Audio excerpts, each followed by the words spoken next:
All new this afternoon, the process is underway to form a citizen advisory board with the Greenville County Sheriff's Office. Last night, County Council gave their stamp of approval for something that was going to happen anyway, but the support is something the sheriff really wanted.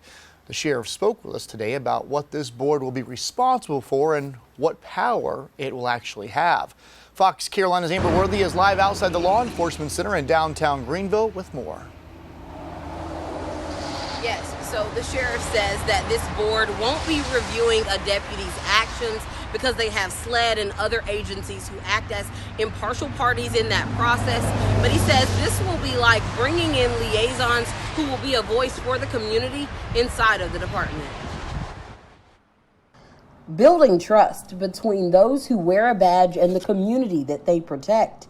That is the goal of the Citizen Advisory Board that is being created at the Greenville County Sheriff's Office. It's an effort that was on the wish list for many of those who've been protesting across the country.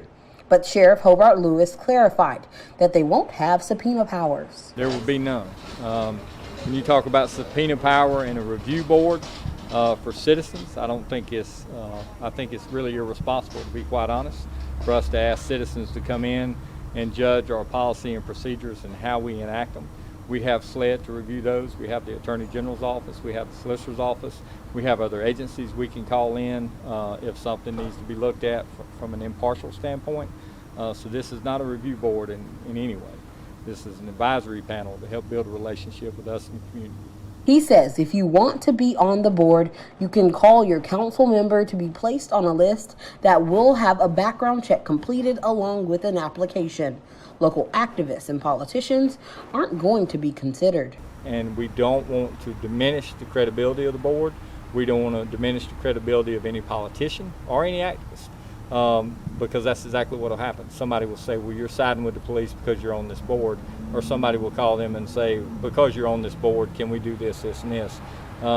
Again, I think it would hurt the credibility of it, and that's not what we want to do. So, he says trust and accountability are how they hope to prevent issues like the ones we've seen across the country. We don't have those kind of issues, but we don't want them either.